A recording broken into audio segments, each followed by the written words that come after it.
Sir Grant, gulat na sabi ni Snow habang nakatingin sa kanya. Puno ng uling ang mukha nito. Bakit po kayo nandito? May nagawa po ba akong kasalanan? No, gusto lang kitang makita. At gusto ko rin makilala ang mama mo. May sakit po kasi ang mama ko ngayon pero pasok po kayo. Gisingin ko lang po ang mama. Anak, sinong nariyan? Napatingin sila sa isang babae na lumabas mula sa isang maliit na pinto. Natingin niya ay banyo. Halatang hinang-hina ang babae dahil kumakapit pa ito sa dingding para lang makatayo ng tuwid. Maple? Grant? Magkasabay nilang banggit sa pangalan ng isa't isa. Magkasalubong ang kilay ni Grant at hindi lubos akalain na muli niya makikita ang dating kasintahan sa ganitong kalagayan. What happened to you? Ang mga katagang lumabas sa kanyang bibig. Magkakilala po kayo? Tanong naman ni Snow. Kung bago ka pa lang sa channel na ito, Ate Jane TV, huwag kalimutang pindutin ang notification bell and subscribe button. Sana po hindi naman malaking abala sa inyo ang pagpindot ng subscribe button dahil ang kapalit po nito ay ang pagsuporta para makapag-produce ng mga libreng stories sa mga channels ni Ate Jane. Maraming salamat!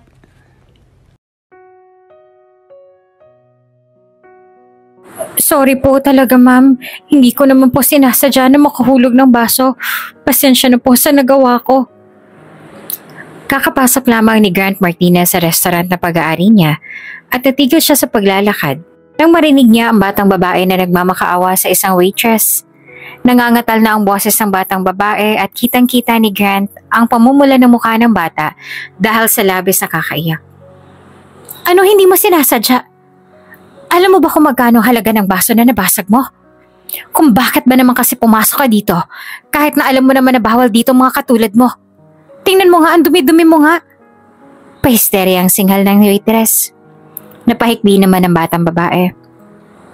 May ilang customer din sa loob ng restaurant ngunit ni isa sa kanila ay wala man lang sumubok na tulungan ang kawawang bata. Nahalata sa itsura na nagugutom lang naman. Bagaman nasa may entrance pa lang si Grant ay nakikita niya pa rin ang panginginig ng bata. Halatang sobrang takot na takot ito. Pasensya na po ma'am. Gusto ko lang po sana na manghingi ng pagkain sa inyo. Wala po kasi akong kain. Aksidente ko lamang pong nasagi yung baso. Hindi ko po intensyon na mahulog yon. Aksidente? Talagang bibilugin mo pa ang ulo ko sa sinungalingan mong yan. For I know, balak mo lang nakawin ang baso na yon para maibenta at magkapera kasi alam mong mamahalin ang baso na yon. Palibhasa, ganyan kayo. Kapag alam nyo na may halagang isang bagay na nakawin nyo at ibibenta, magkapera lang. Ang bintang naman ng waitress. Mas lalong napaiyak naman ang batang babae. Hindi po yan totoo. Hindi po ako pinalikin ng mama ko para magnakaw. Mabait na bata po ako. Aksidente lang po talagang nangyari. Sir, lumapit sa tabi niya ang assistant niyang si Althea na tila nahabag na rin sa batang babae. Naiyak pa rin ng iyak. Hindi po ba natin nalapitan ng bata? Nakakaawa naman po. Sa tingin ko po ay talagang hindi niya naman po sinasadya na makabasag ng baso. At saka sobra naman pong ginagawa ng waitress na yan sa kanya. Bata pa po yun kaya dapat po ay pinagpapasensyahan muna.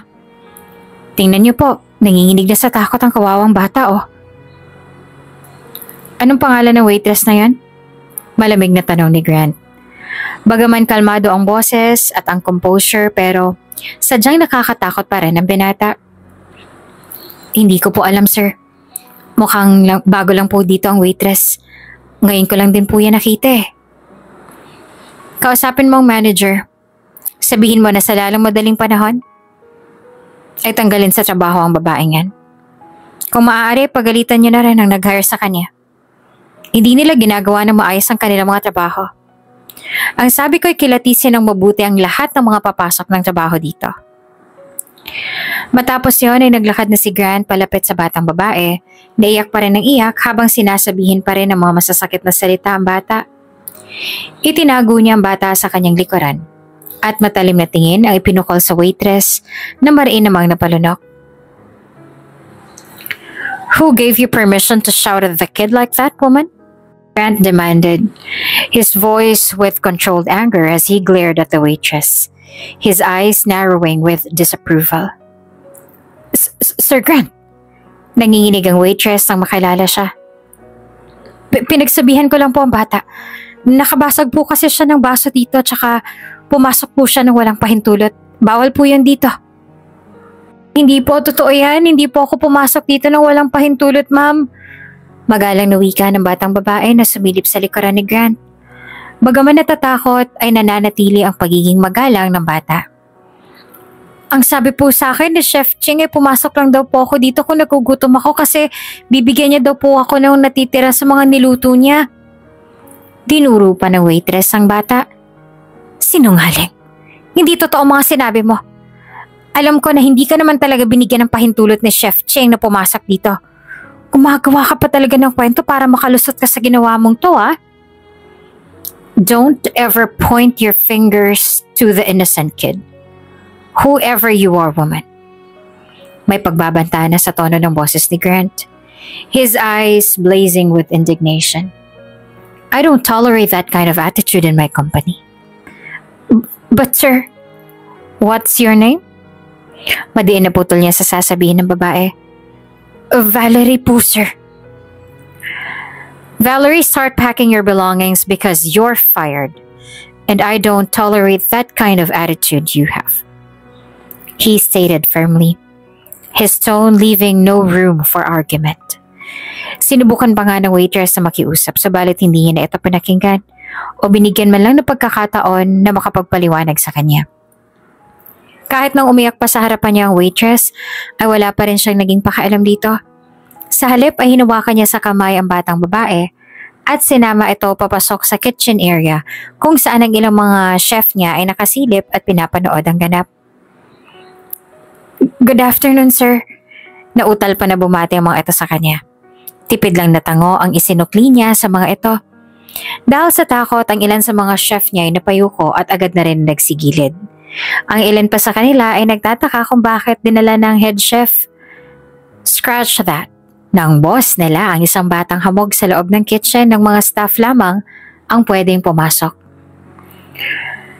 Prepare the kitchen. I'm going to cook food for the kid to eat. Faster, she's already hungry. Grant commanded. Noong una ay kalmante pa ang tono ng boses niya. Ngunit nang mapansin na nakatulala ng mga kitchen staff ay nagtaas na rin ito ng boses. Dali-dali namang hinanda ng mga ito ang kitchen at si Grant naman ay hinarap muna ang batang babae na bakas pa rin ang takot sa mukha. Kitang-kita rin sa mga mata nito ang pagtataka habang iniikot ang tingin nito sa loob ng kitchen. Maupo ka muna dito, magluluto lang ako ng maaari mong kainin. Mababa ang tono ng boses na sabi ni Grant sa bata na mas lalo namang nagtaka na bumaling sa kanya. You're hungry, tama ba? Marahan na tumangutang muna naman ang batang babae. Opo, pero wala po akong pambayad sa inyo. Ibinigay lang po sa akin ni Chef Ching yung mga natitira niyong pagkain. Don't worry, hindi mo kailangan na magbayad. You can eat here, for free. Mabait na sabi niya. Bagaman mabait nga ang pakikitungo ni Grant sa bata ay bakas pa rin sa mukha nito ang takot. Paano? Nakita ng bata kanina kung paano siyang magalit. Kaya inakala na rin itong nakakatakot siya. Pinaupo ni Grant ang batang babae sa isa sa mga stool na tahimik naman at umalima. Ang mga chef niya ay nakaline up at hindi pa rin makapaniwala sa kanilang nasaksihan at mas lalong hindi sila makapaniwala nang ikuskus na ng kanilang boss ang sleeves ng suot na black long sleeve at nagsimula na magluto para sa batang babae. Sir, pumasok sa loob ng kitchen ng secretary ni Grant na si Althea, kasunod ang manager ng restaurant na bakas din ang labis na kaba. Kasama ko na po ang manager, sir. Natanggal niya na rin po sa trabaho ang waitress kanina. Sandali namang nilingon ng mga ito at ibinalik din ang atensyon sa niluluto. Nagtataka naman na nakipagtinginan si Althea sa mga chef na nakaline up. Nabasa ng mga ito ang pagtataka sa mga mata ni Althea, kaya sabay-sabay silang nagkibit-balikat sa kanya. Lumipat ang tingin ni Althea sa batang babae na nakaupo sa isang stool at pinapanood ang isang Grant Martinez na nagluluto. Ipinagluluto ba ni Grant ang batang babae? Hindi makapaniwala si Althea. Ang isang Grant Martinez ay ipinagluluto ang isang batang babae na hindi naman ito kaano-ano. Ang nag-iisa at napakasungit niyang boss ay nagluluto para sa ibang tao. Pakiramdam tuloy ngayon ni Althea ay hindi tunay na nangyayari ito ngayon. Kilala niya ang boss niya. Mahigit 3 taon na siyang secretary nito kaya alam na alam niya kung gaanong kasama ang ugali ng kanyang boss. Napakasungit nito. Pero alam naman ni Althea na deep inside ay may kabaitan din talaga sa puso ang boss niyang ito. Pero ang magluto para sa ibang tao, aba, sobrang imposible nun. Sa isip nga ni Althea noon, mas posible pa na tamaan siya ng kidlat kesa sa mangyari ang bagay na yon. Come closer, Althea. Palapitin mo rin ang kasama mong manager. I can't discuss anything if you two are too far from me. Nang sandaling marinig ang boses ni Grant, kaagad namang lumapit ang dalawa. You're the manager? Sandaling sumulyap si Grant sa manager. Kasabay noon ay pag-apoy ng kawali dahil sa niluluto ni Grant. Kung ang dalawa ay natakot at napaatras para kay Grant na isang professional at experienced chef, ay baliwala lang yon. Mariin namang napalunok ang sariling laway ang manager bago sumagot. Opo, sir. You know who's Chef Cheng, right? Tanong muli ni Grant. Yes, sir. Where is he? Absent po siya ngayon. Nagpaalam po siya sa akin kahapon na a-absent siya ngayong araw. Nasa ospital daw po kasi ang asawa niya dahil inatake daw po ng sakit. Paliwanag ng manager. Do you know how old he is? Opo, magsi-60 na po siya ngayong taon. Napataas ang kilay ni Grant nang dahil doon. And yet he's still working? Opo, sabi niyo po kasi pwede pong mag-hire ng mga senior o di kaya may mga edad na para mabigyan sila ng chance na makapagtrabaho pa rin. Paliwanag ng manager. Yup, I remember that. Ibinaling naman ni Grant ang tingin sa manager. And I'm glad you're doing it. Napangiti naman ang manager sa sinabi na yon ni Grant. Marahil dahil yun din ang pinakaunang beses na natuwa sa kanila ang boss. And by the way, once na nakabalik na si Chef Cheng, i-promote niyo agad siya sa mataas na position. Since I seldom come here, promote him to become the head chef. I-double niyo na rin ang magiging sahod niya compare sa sahod ng ibang mga head chef. Po? Gulantang nasabi ng manager. I find his generosity towards this young kid amazing. He deserves a reward. Sabi ni Grant bago pinatay ang stove nang matapos na itong magluto. And also, huwag niyong kalimutan na sabihin sa kanya na sagot na ng kumpanya ang hospital bills ng asawa niya. Si Grant na mismo ang naganda ng pagkain ng batang babae. Kaya ang lahat ay nasa loob ng kitchen area ay hindi para makapaniwala at animo ay nakakita pa nga ng multo. Kumain ka na, sabi ni Grant sa batang babae at inilapag na sa harapan nito ang niluto niya. Alam kong kumakalam na yung tiyan mo. Mamaya bago ka umuwi ay magpaluto ka sa mga chef dito ng maaari mong dalhin pag uwi mo sa inyo, ha? Aalis na sana si Grant nang tawagin ito ng batang babae kaya napatigil siya sa paglakad at muling nilingon ng batang babae. Maraming salamat po. Nauutal na sabi ng bata na simpleng tinanguan lang ni Grant. Bago siya tuluyang lumabas ng kitchen, binili na niya pa ang mga chef na sa tuwing pupunta ang mga bata, siguraduhin niyang ipagluto nila ito ng masarap na pagkain.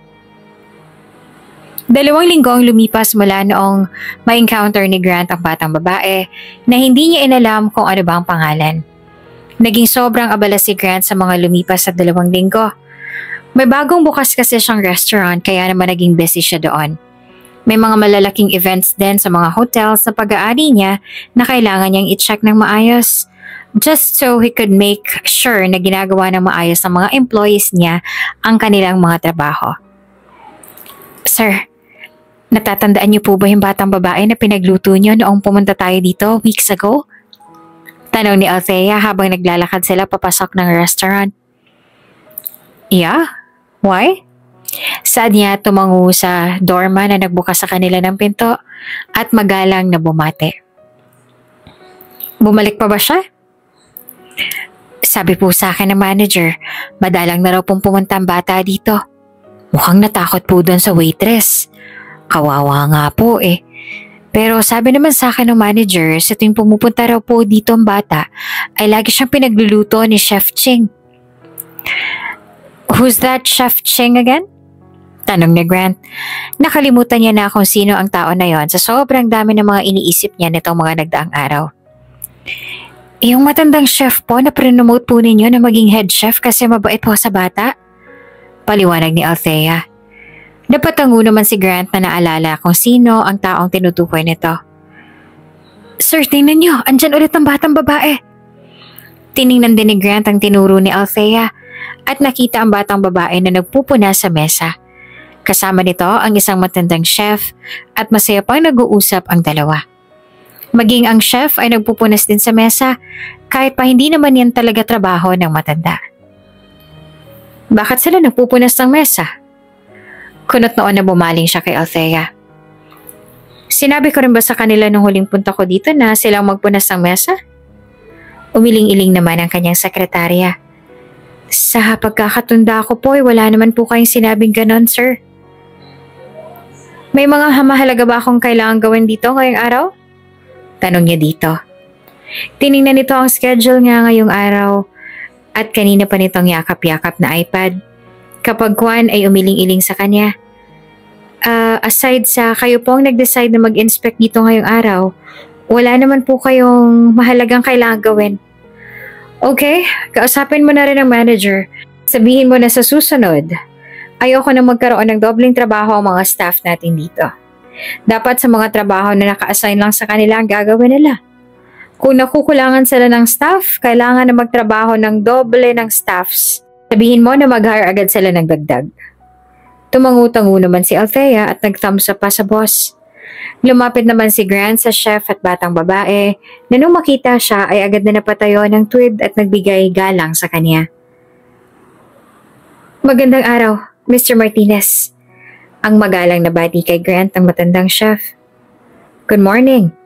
Tipid niyang sabi sa matanda at saka tiningnan ng batang babae na nakatingala sa kanya. Good morning. Binati niya ang bata na kumistat naman ng mga mata. Magandang araw din po sa inyo, sir. Matapis itong ngumiti kay Grant. May kailangan po ba kayo sa akin, sir? Tanong ni Chef Ching. Gusto niyo po bang ipagluto ko kayo? No need, tagon ni Grant. I was just curious. Bakit kayo nagpupuna sa mesa? Wala ka bang mga staff ang naka-assign para sa trabaho na to? Meron naman po, sir. Sadyang pag ganito po na wala akong gaanong ginagawa, tumutulong rin ho talaga ako sa paglilinis. Hindi rin ho kasi ako sanay na walang ginagawa. Paliwanag ng matanda kaya napatango si Grant. What about the kid? Gusto niya lang din daw po akong tulungan. At kapag tumutulong po siya, binibigyan ko rin sila ng pambili ng bigas para sa kanila ng mama niya. So, tiningnan ni Grant ang batang babae at nakaramdam ng pagkahabag. So this child must toil just to earn a meager sum? Barely enough to make and buy a handful of rice. Opo, Mr. Martinez. Pero hindi ko naman po siya pinipilit na tumulong sa akin. Sadyang mas gusto niya lang talaga na tumulong. Ang alam ko po kasi may sakit ang kanyang ina kaya hindi rin makapaghanap buhay para sa kanilang dalawa. Paliwanag ni Chef Ching at mas lalo lamang nakaramdam ng pagkahabag si Grant. Yumuko si Grant upang makapantay niya ang height ng bata na nananatili namang nakatingala sa kanya. Hindi ko natanong ang pangalan mo nung unang beses tayo nagkita. Ano palang pangalan mo? Ako po si Aithane Nieves Sebastian, pero Snow na lang po ang itawag niya sa akin. Napangiti naman si Grant. Maganda ang pangalan ng batang ito at ganun din ang palayaw. Bagay na bagay sa itsura nito dahil para nga itong simputi ng niebe. I'm Grant Martinez. Masaya po ako makilala kayo, Sir Grant. Inilahad ng bata ang kamay sa harapan niya na agad ding tinanggap ni Grant. Maraming salamat din po sa niluto niya sa akin noon. Nagustuhan din po ng mama ko. Dinala ko po kasi sa kanyang iba pa po sa mga niluto ninyo. Masaya ako na gustuhan mo ang luto ko. Nakangiting sa Ate Grant. Ngayon lang marahil siyang ngumiti ng ganito. Matapos niya makausap ang bata, sinabi niya sa mga staff na ipaganda muna si Snow ng makakain habang kinakausap niya pa si Chef Ching. Nagpaalam na din siya sa bata at sinabi na babalikan nito mamaya pagkatapos nitong makausap si Chef Ching. May nagawa po ba ako mali, Mr. Martinez? Nag-aalala na tanong ni Chef Ching, marahil iniisip nito na may mali nga ito dahil bigla niya itong kinausap. No? Actually, gusto kitang pasalamatan at purihin sa pinakita mong kabaitan sa batang babae. Kahit hindi mo naman kaano-ano. Naalala ko po kasi ang bata sa namayapa akong apo. Kasing edad niya lang ang apo ko nung nasagasaan siya at namatay. Isang malungkot na ngiti ang gumuhit sa labi ni Chef Ching at saka tinanaw ang batang babae na nakatingin din doon sa kanila. Sa tuwing nakikita ako po si Snow, para bang nakikita ako rin ang apo ko. Kaya sa tuwing nakikita ako na masaya at nakangiti siya, para bang alam kong masaya na rin ang aking apo. Kahit ang asawa ko ay gustong gusto rin po siya. Tumango naman si Grant.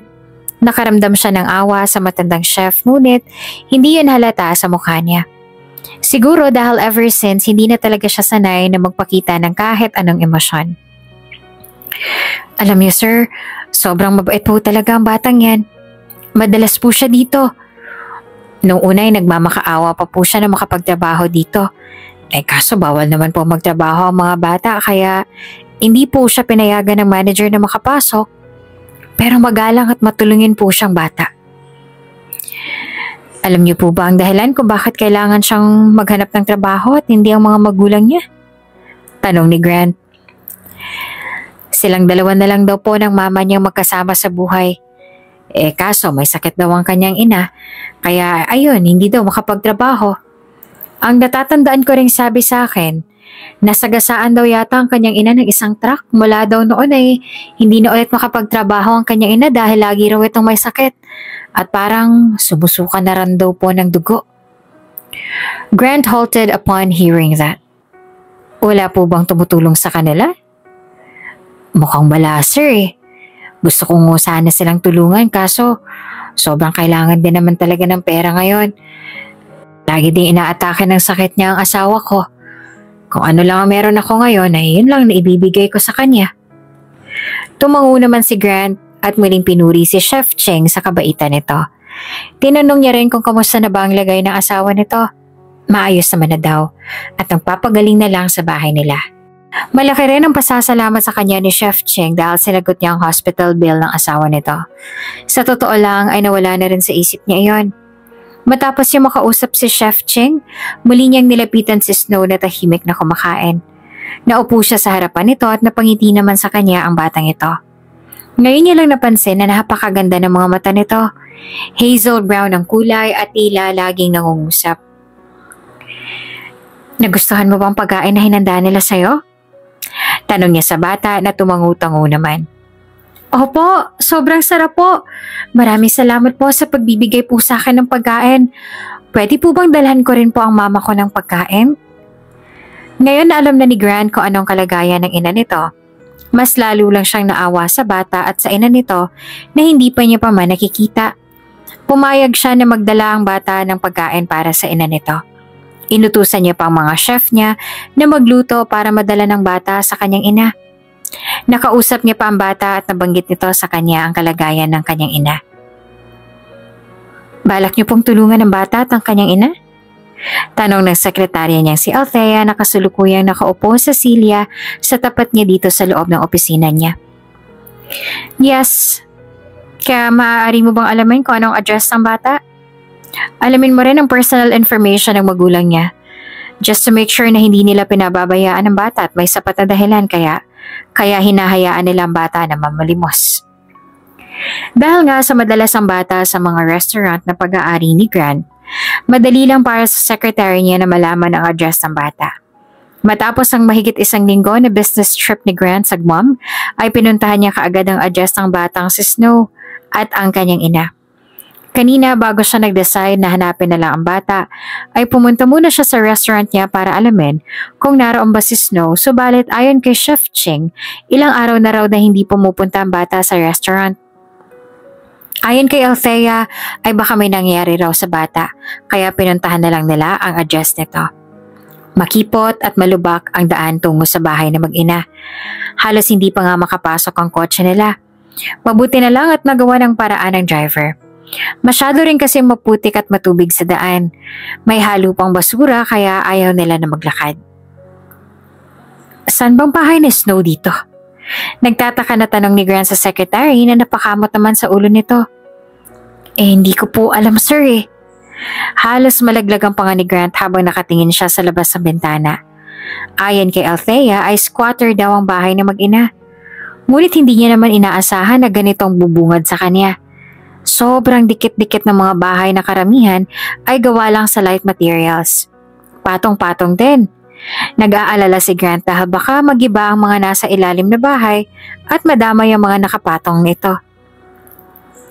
Talaga bang dyan lang ang bahay na yon natutulog ang mga tao? At bakit ang mga bata ay walang suot na tsinelas? Grant couldn't believe his eyes. Hindi niya mawari kung paano nagagawa ng mga tao na tumagal sa ganitong klaseng lugar.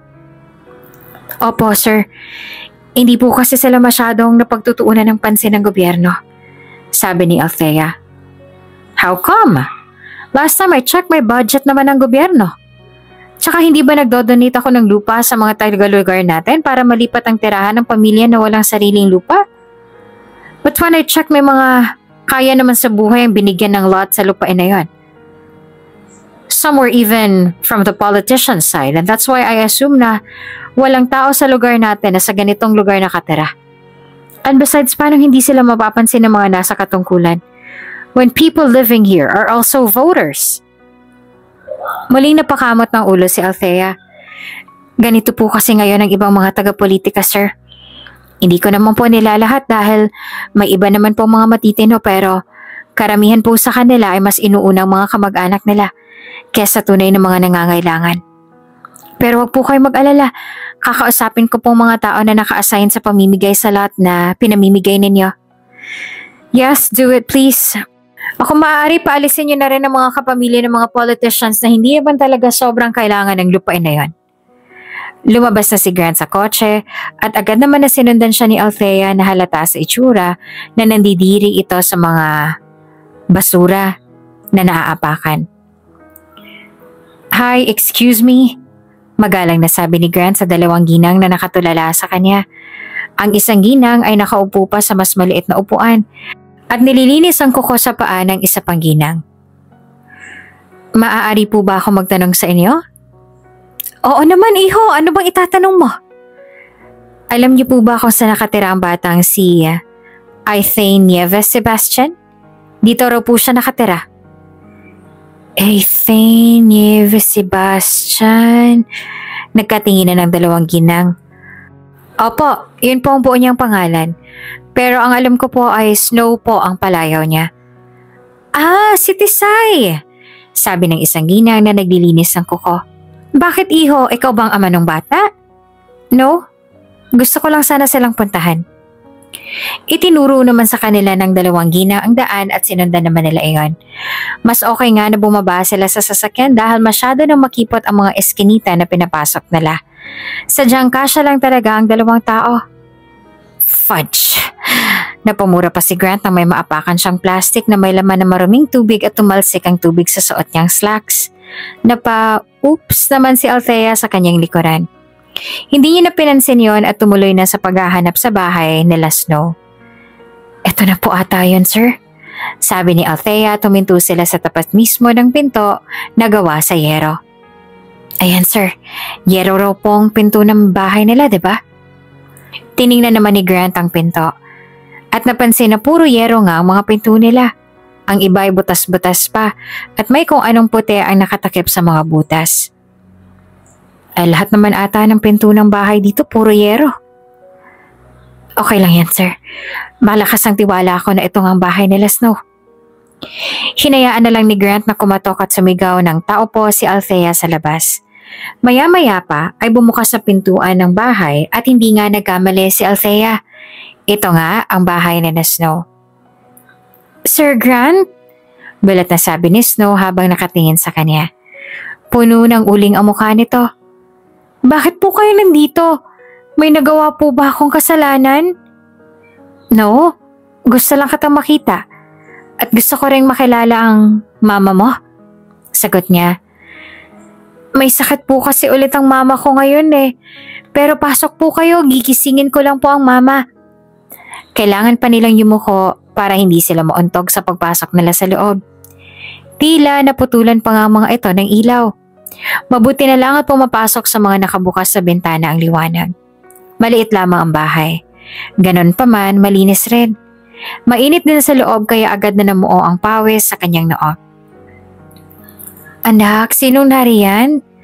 Napatingin sila sa isang babae na lumabas mula sa isang maliit na pinto na sa tingin niya ay banyo.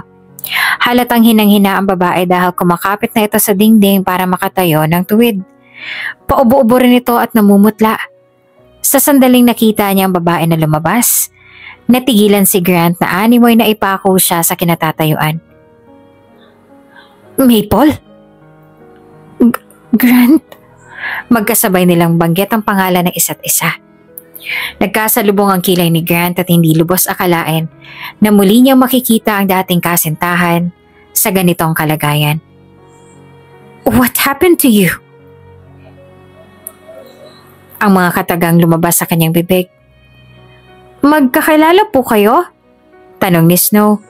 Iniwas naman ni Maple ang tingin. Ano ginagawa mo dito, Grant?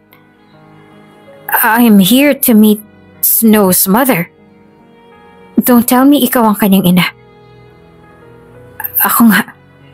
Sagot nito at nag-angat ng tingin sa kanya. Anong kailangan mo sa amin? I just wanted to help you. Kung ganun, ikaw ba ang taong laging nagbibigay ng pagkain sa anak ko? Isa sa mga chef sa aking restaurant ang laging nagbibigay ng pagkain sa kanya. Tumango naman si Maple at muling napaupo. Halos matumba na ito sa hina ng katawan. Maraming salamat sa kabaitan mo sa anak ko. Sa aming mag-ina. Pero maaari ka nang umalis. Baka malaman pa ng magulang mo na nakikipagkita ka sa akin. Ano pang gawin nila sa anak ko? Maple. Sige na, Grant. Umalis ka na. Ayoko nang idamay nilang maging anak ko. Si Snow na lang ang tanging meron ako. Kinuha na nilang lahat sa akin. Hindi ko na makakaya kung pati ang anak ko ay idamay din nila. Ayaw pa sana niyang umalis dahil gusto niya pa itong makausap at gusto niya rin itong matulungan. Subalit nakiusap sa kanya si Maple na umalis na siya. Halata rin kay Snow na natatakot na ito kaya wala siyang choice kundi ang umalis na. Sa bahay niya ay walang ibang laman ng isipan niya kundi ang mag-ina. Hindi niya alam kung ano ang nangyari kay Maple para magkaganon ang buhay nito. Kilala niya si Maple.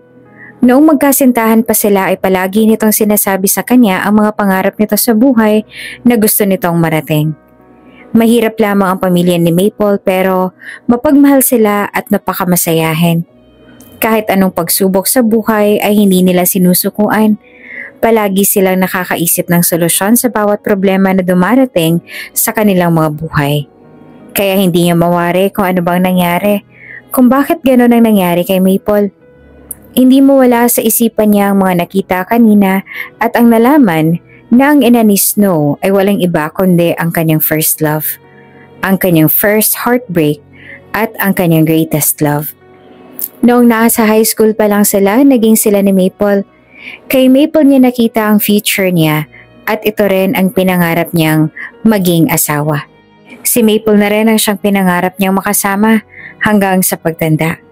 Ang kaso, hindi tanggap ng mga magulang niya ang relasyon nilang dalawa sapagkat mahirap lang si Maple at siya ay galing sa isang mayaman at kilalang pamilya. His father was the governor of their province, while his mother was a well-known businesswoman. Ang gusto ng magulang niya para sa kanya ay isang babae na galing sa mayaman at kilalang pamilya.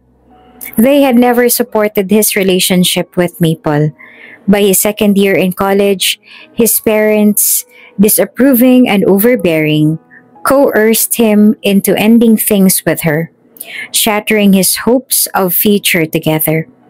Iniwan na sila ng kuya niya para sumama sa kasintahan nito, sa halip na piliin silang pamilya nito. Sa ginawang iyon ng kuya niya ay alam niya na labis na nasaktan ng mga magulang niya at ayaw niya na muling masaktan ng mga magulang niya kung magiging suwael din siya at pipiliin ang pagmamahal kesa sa gusto nila. At ayaw din ni Grant na ma-disappoint sa kanya ang mga magulang niya. Napakaraming bagay na ang sinakripisyo ng mga ito para sa kanya, kaya hindi niya natatalikuran ng magulang para lang piliin ang pagmamahal. Alam niya na ang gusto lang ng magulang niya ay kung ano ang makakabuti para sa kanya. Besides, they were still young at that time. Alam niya na may mga kanya-kanyang pangarap pa sila ni Maple. Marami pa silang mga bagay na mararating sa buhay. Torn between two worlds, Grant knew that choosing one side meant losing people who held a special place in his heart. Mahirap man para sa kanya na pumili kung sino ang dapat niyang sundin. Ngunit sa huli ay mas pinili niyang sundin kung ano ang gusto ng magulang niya. He broke up with Maple. Kahit mahirap sa kanya na gawin yon dahil mahal na mahal niya ito at si Maple na ang pinangarap niya makasama, ay sinunod niya kung ano ang gusto ng mga magulang niya. In return, his parents promised him that they would give her a scholarship so she could pursue her dream of studying in college. At pag nakapagtapos na ito ng pag-aaral, agad din itong makakahanap ng trabaho. Isa rin yon sa mga dahilan kung kaya sinunod niya ang gusto ng magulang niya. Gusto niya rin kasi na matupad din ni Maple ang lahat ng mga pangarap nito sa buhay. Ngunit nang makita niya ang buhay na meron ito ngayon, bigla siyang napaisip sa mga nangyari. "Sir, ayos lang po ba kayo?" Nag-aalala na tanong sa kanya ni Althea. Halatang halata kasi ang inis sa kanyang mukha habang nag-golfing siya. He couldn't even focus on the game. Naglalakbay yung utak niya sa malayo. Napabuntong hininga ng malalim si Grant. "Yeah, ayos lang ako." "Sigurado po ba kayo, sir? Kanina pa po kasi kayo naglalaro pero hindi niyo pa rin po natatamaan ng bola." Sabi ni Althea sabay kamot sa ulo at doon lang napansin ni Grant na para nga siyang tanga na kung ano-anong pinapalo maliban sa bola. Nagbuntong hininga na lang si Grant sa sarili at saka ibinigay ang golf clubs niya sa caddy na nasa may tabi niya. Pagkatapos ay tuluyan niyang hinarap ang secretary. "Wala naman akong appointment ngayong araw, diba?" Tumango-tango si Althea. "Opo, sir. Kapag ganitong araw ay wala po kayong kahit na anong schedule niyo para makapag-focus po kayo sa pag-golf." "Gusto kong bumalik sa lugar nila, Maple. Gusto ko silang makita ng anak niya." "Ngayon na po ba tayo pupunta, sir?" "Yeah." Matapos siyang makapaglaro ay nagtungo na nga sila sa lugar nila Maple. Sa palagay ni Grant ay hindi siya matatahimik hanggang hindi niya muling nakikita si Maple at ang anak nito. "Ano nangyari?" Nag-aalala na tanong ni Grant nung pagdating nila sa squatter kung saan nakatira sila Maple at ang anak nito ay nakita niya mga tao na nagkakagulo at may makapal na usok na nagmumula sa mga tabi-tabing kabahayan. "Sir, mukhang nagkakaroon po ng malaking sunog mula sa mga kabahayan," sagot ng driver. Bumangon ang kaba sa dibdib ni Grant at naisip ang mag-ina. Gulat na gulat naman ang driver at si Althea nang bigla niyang buksan ng pinto ng sasakyan at nakipagsiksikan ng mga taong nagkakagulo. Halos hindi na siya makadaan at nababasa na rin siya sa mga taong may bitbit na balde ng tubig para subukang apulahin ang apoy. Pagdating niya kung saan banda ang bahay ni Maple, agad niya itong namataan kaya naman mabilis niya rin itong nilapitan. "Maple, si Snow, nasan si Snow?" Puno ng takot at pag-aalala na tanong niya. Grant, napahikbi si Maple at halos na mawala ng lakas ang buong katawan. Kung hindi lang ito nahawakan sa balikat ay baka tuluyan na itong natumba. "Si Snow, ang anak natin, naiwan siya sa loob ng bahay. Nasa loob siya ng bahay. Tulungan mo ang anak natin, Grant. Iligtas mo siya. Parang awa mo na." Nang sandaling marinig yon ay hindi na siya nag-aksaya ng panahon at dali-dali siyang pumasok sa eskinita patungo sa bahay ni Maple. Pagdating niya doon ay kitang-kita niyang malaking apoy sa bahay. Mas lalo siyang natakot at nag-alala. Hindi naman alintana ang malakas na apoy, pumasok siya sa loob habang sinisigaw ang pangalan ni Snow. Makapal ang usok sa loob ng bahay at halos wala siyang maaninag. Patuloy siya sa pagsigaw. Umaasa na sasagot si Snow. Halos hirap na rin siyang makahinga dahil sa sobrang kapal ng usok. Since gawa lang sa light materials ang bahay, mabilis na lumaki ang apoy. Mainit na rin ang paligid na pakiramdam ni Grant ay nasusunog na rin ang balat niya. Tulong! May narinig siyang boses ng bata at sinundan ng pag-iyak at mahinang daing. Snow? Snow, nasan ka? Bagaman nahihirapan sa sobrang kipot ng kanyang dinadaanan at sa sobrang lakas ng apoy, ay hinanap ni Grant kung nasaan si Snow. Wala na siyang pakialam kung sa ginawa niyang ito ay hindi na siya makalabas ng buhay. Ang mahalaga ay mahanap at mailigtas niya si Snow, ang anak niya. Hindi natagal ay natagpuan niya ito. Nakaupo ito sa isang sulok habang mayakap na kung ano. Bagaman nahihirapan ay ayaw ni Snow na bitawan ang yakap nito. Mas lalo pang lumakas ang apoy at maging si Grant ay nangihina na rin dahil sa kapal ng usok. Binuhat niya si Snow at buong lakas at tapang na idinaan sa apoy para lang makaligtas sila. O lang sa isip ni Grant ang mga sandaling yon, kahit hindi na siya makaligtas, kahit mailabas sila ang bata. Ngunit sa awa ng Diyos ay dalawa naman sila nakalabas. Pagkalabas nila ay sakto naman na dumating ng mga bumbero at ang ambulance kaya noong tuluyang nawala ng malay si Grant, mabilis silang naisakay sa ambulance at dinala sa ospital. Nagising na lamang si Grant na nasa isang silid siya. Puting-puti ang paligid. Sa tabi niya may oxygen at doon niya napagtanto na nasa ospital siya. Takot na bigla siyang naupo sa kama at mabilis na napatayo ang sekretary niya si Althea na noon ay nakaupo sa sofa nang malaman na nagkamalay na siya. Sir, gising na po kayo. Nilapitan siya ni Althea. Mabuti na lang po at nagkamalay na kayo. Ilang oras din po kayong walang malay. Akala ko nga po kung ano nang nangyari sa inyo. Si Snow, si Maple, nasan sila? Ligtas ba sila? Mas una niyang inalalang mag-ina kesa sa sarili. Opo sir, nakaligtas po sila. Nasa kabilang silid lang po sila ngayon. Gusto niyo po ba silang puntahan? Malalim na ang gabi at pagdating niya sa kwarto kung nasaan ang mag-ina, ay tulog na si Snow. Si Maple naman ay nakaupo lang sa tabi ng anak at lumuluha habang pinagmamasdan ang natutulog na anak. Nang mapansin nito ay tiningnan siya. Nagpaalam muna sa kanila si Althea para bigyan sila ng privacy na makapag-usap. Lumabas din muna sila sa kwarto para hindi nila maistorbo ang tulog ng bata. Maraming salamat sa ginawa mo kanina, Grant. Panimula ni Maple. Kung hindi dahil sa'yo, baka kung ano na nangyari sa aking anak. Hindi ko kaya kung mawawala siya sa akin. Kaya maraming salamat sa pagbubuwis mo ng buhay para sa kanya. Dahil sa'yo, ay kasama ko pa rin ang anak ko. Mariin na napalunok si Maple at nananatili naman ng tingin niya dito. Kanina, akala ko mawawala na sa akin ang anak ko. Akala ko hindi na ulit siya makakalabas mula sa nasusunog naming bahay. Nakalabas na siya kanina bago pa man lumaki ang sunog. Dalawa kami nakalabas, subalit bigla na lang siyang tumakbo papasok ng bahay para daw kunin ang alkansya niya, kung saan niya inilalagay ang inipon niyang pera para makapagpagamot ako. Hindi ko siya nagawang pigilan. Sinubukan kong habulin siya, subalit bigla na lang sumiklab ang malaking ampoy. Ani Maple kaya mahigpit na hinapit niya sa dibdib ang babae. Hindi ko mala siya nagawang pigilan. Kung hindi ka dumating, baka tuluyan na siyang hindi nakalabas sa aming bahay.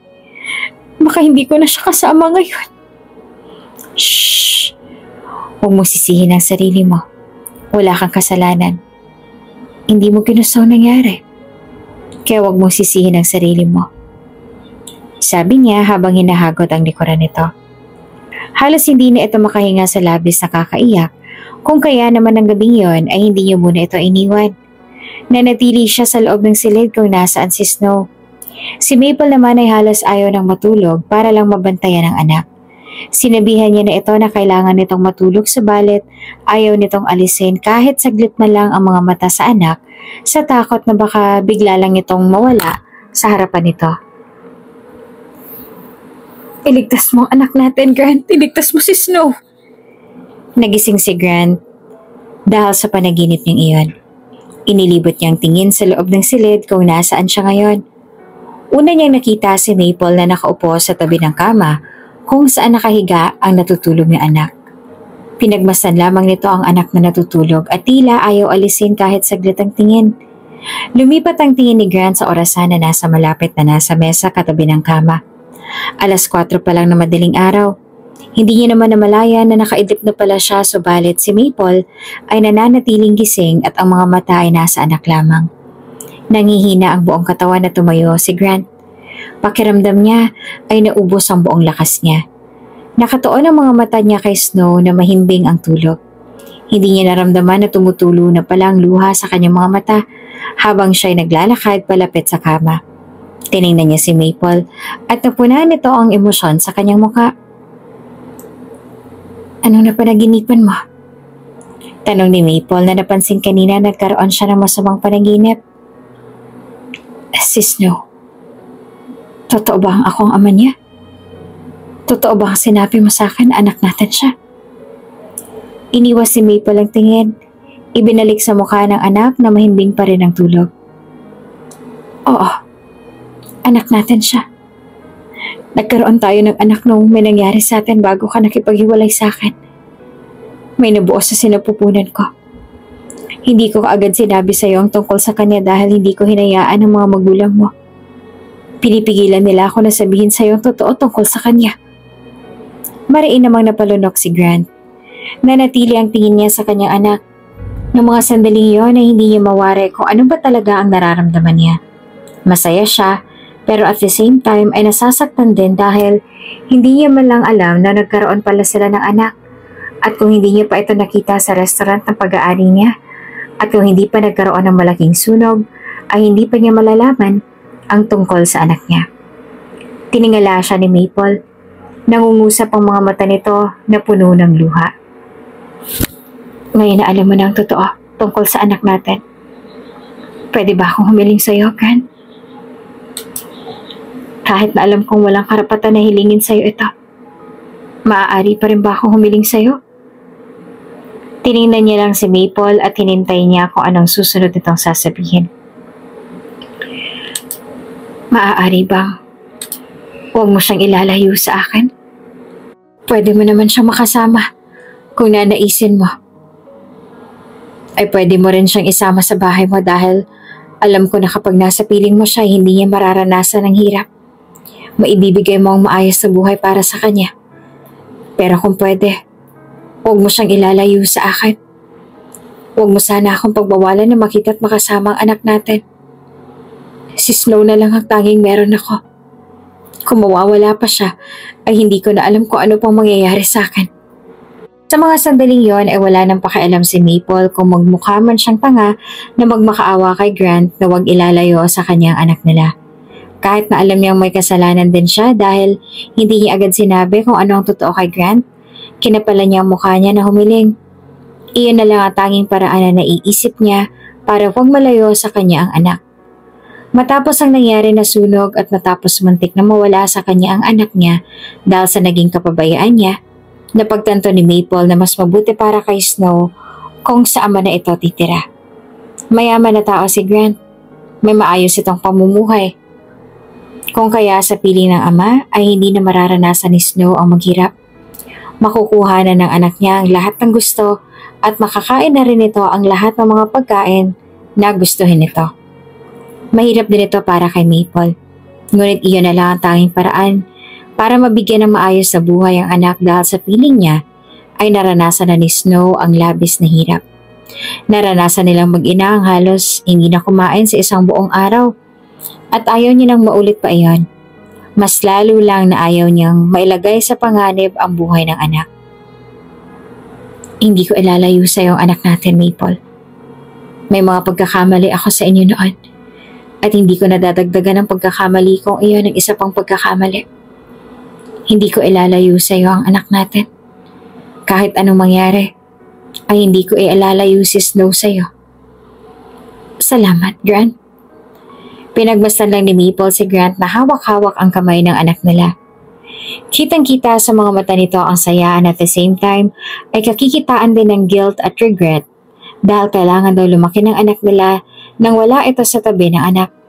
Paulit-ulit na humihingi ng tawad si Grant sa anak at paulit-ulit din itong sinasabi sa kanya kung gaano itong kasaya na malaman na may anak na ito. Noong nasa Amerika pa ako, hindi ko pinangarap na magkaroon ng anak. Ang gusto ko lamang noon ay makapag-focus sa business ko na hindi nga sumagi sa isipan ko na darating ang araw at may isang maliit na batang tatawag sa akin ng papa at ipagmamalaki ko sa buong mundo na anak ko. Perhaps I said that because I can no longer feel any purpose. It's as if the spark that once ignited my passion has flickered out. Each day blurs into the next, and I wake up only to trudge through work, devoid of any inspiration or motivation, feeling like an automation rather than a living, breathing person. Nawala lahat sa akin nun. Pakiramdam ko ay ang silbi ko lang ay panatilihin na maayos ang pagpapatakbo ng kumpanya at pasahurin ng tama ang mga empleyado. Pero ngayon, alam ko nang may purpose ulit ako. Sobrang saya ko. I feel complete. Pakiramdam ko ay nabuo ulit ako. Inabot ni Grant ang mukha ng anak at inalis ang ilang hibla ng buhok sa noon nito. Ganito palang pakiramdam na maging ama, no? Sobrang saya ko. Kung sana lang ay una pa lang nalaman ko na nagkaanak tayo, hindi sana ako umalis. Kahit alam kong hindi ako magiging isang perpektong ama, sisikapin kong maging mabuting ama para sa kanya, para sa anak natin. Pagsikat ng araw ay nagising na rin si Snow at marahil ay nagtataka ito kung bakit bigla na lang itong niyakap ni Grant ng sobrang higpit habang umiiyak. Kitang-kita naman sa mga mata ni Snow ang pagtataka. Siguro ay naguguluhan na ito sa mga nangyayari. Kitang-kita niya rin sa mga mata ni Grant na gustong-gusto na nitong sabihin sa kanilang anak ang totoo, subalit nakiusap siya na kung maaari ay wag muna at pakiusap niya na siya na rin ang magsasabi sa kanilang anak. Batid niya kasi na labis mabibigla si Snow. Gusto niya munang ihanda ang anak. Naunawaan naman niya ni Grant. Ayon sa tauhan kong pumunta sa dati niyong bahay ay tuluyan ng natupok ng apoy ang bahay ninyo. Malungkot na balita ni Grant sa mag-ina na pareho namang nanlumo dahil sa narinig. Isang araw na nanatili si Snow sa ospital at ngayong araw ay makakauwi na sana ito subalit wala nang bahay na uuwian. Paano na po tayo, Mama? Saan po tayo uuwi? Naluluhang tanong ni Snow. Huwag kang mag-alala, anak. Hahanap ng paraan si Mama, ha? May mga kakilala naman ako eh. Doon muna tayo sa kanila pansamantalang makikituloy. Mahahalata naman sa boses ni Maple na pinanghihinaan na nga rin ito. Subalit pilit lang na nilalakasan ng loob para sa anak. Pwede kayong tumuloy sa bahay ko, wika ni Grant. Gustong-gusto niyang makasama ang anak niya. Kahit pa hindi pa alam ni Snow ang tungkol sa kanya, ay gustong-gusto niya itong makasama. Kasambahay lang ang tanging kasama ko sa bahay. Kaya pwedeng-pwede na doon muna kayo tumuloy. Mas magiging panatag din ang loob ko kung doon muna kayo sa akin. Pero, talaga po? Masayang tanong ni Snow kaya hindi natuloy ni Maple ang sasabihin. Pwede po ba talaga na doon po muna kami ni Mama sa bahay mo tumuloy? Tumango naman si Grant bago yumuko para makapantay niya ang height ng anak. Oo naman, pwedeng-pwede kayo ng mama mo sa bahay ko. Kahit gaano pa katagal, pwede kayo magstay doon. Sa mga sandaling yon ay gusto nang sabihin ni Grant sa anak na hindi na nila kailangang umalis sa bahay niya dahil ang bahay na iyon ay magiging bahay na rin ito sapagkat anak niya ito. At ganun pa man, kahit ganun niya kagustong sabihin ang lahat ay pinigilan niya iyon. Pinigilan niya ang sarili. Darating ang araw na masasabi niya rin yon sa mga anak, ngunit sa ngayon ay kailangan niya munang irespeto ang pakiusap sa kanya ni Maple. Samantalang kahit may pag-aalangan man ay pumayag si Maple na doon muna sa bahay niya tumuloy. Ayaw din kasi nito na sa tabing kalsada patulugin ang anak tsaka mukhang close na rin naman agad si Snow kay Grant. Pagdating nila sa bahay ni Grant ay agad niyang pinaayos sa mga kasambahayang 2 guest rooms. Ang isa ay magiging sariling kwarto ni Snow habang ang isa naman ay para kay Maple. May sarili rin po akong kwarto? Hindi naman makapaniwala na tanong ni Snow. Yes, para sa'yo ang kwarto na to. Bukas ay darating ang mga pinabili ko sa sekretary ko ng mga laruan na maaari mong makasama dito sa kwarto mo para hindi ka na matakot mag-isa, okay? Paliwanag ni Grant. Wow, talaga po? May mga laruan din po ako? Grant smiled and nodded. Oo naman. Sabihin mo lang sa akin kung ano-ano mga gusto mo at bibilhin ko ang lahat para sa'yo. Sobrang saya ng bata at masaya rin siya na makita ang gala sa mukha nito. Nilingon ni Grant si Maple na nasa kanyang likuran. Basta nito ang anak. Bagaman nakangiti ay kitang-kita pa rin ni Grant ang lungkot sa mga mata nito. Maya-maya pa ay nagpaalam sila kay Snow na iiwan muna ito para makapag-enjoy ito sa bago nitong kwarto. Sunod na sinamahan ni Grant si Maple sa magiging kwarto nito. Alam ni Grant na pagod ang mag-ina. Hindi lang sila pagod physically kundi emotionally din kaya naman ay hinayaan niya muna na makapagpahinga ang mag-ina. Napansin naman ni Grant na tila hirap maglakad si Maple at nangihina rin ito. Marahil ay dahil sa nasagasaan daw ito ng truck kaya na mismong araw na yon ay tinawagan niya ang kilala niyang doktor para makapagpa-appointment kagad at gusto niyang ipagamot si Maple para hindi na ito mahirapan at ganun din ang anak nito. Kayo po nagluto ng lahat ng to, Sir Grant? Tuwang-tuwang tanong naman ni Snow habang nakatingin sa mga pagkain na nakahanda sa mahabang mesa. Kanina habang tulog pang mag-ina ay nagluto si Grant ng mga masasarap na pagkain para sa kanila. Gusto niyang makabawi kaagad ang katawan nila at gusto niya na kahit papaano ay makalimutan nila ang traumatic na experience na napagdaanan nila. Oo, niluto ko yan para sa'yo. Sa inyo ng mama mo. Kaya sige na, kumain na kayo. Mabilis na umupo naman si Snow at nagpasalamat sa kanya. Tiningnan ni Grant si Maple na tila nahihiya at may pag-aalangan. Ilang segundo silang nagkatinginan ngunit si Maple din ang unang nag-iwas at naupo na rin. Naupo na rin siya sa silya sa harapan ng mag-ina at siya nang naglagay ng kanin sa plato ni Snow.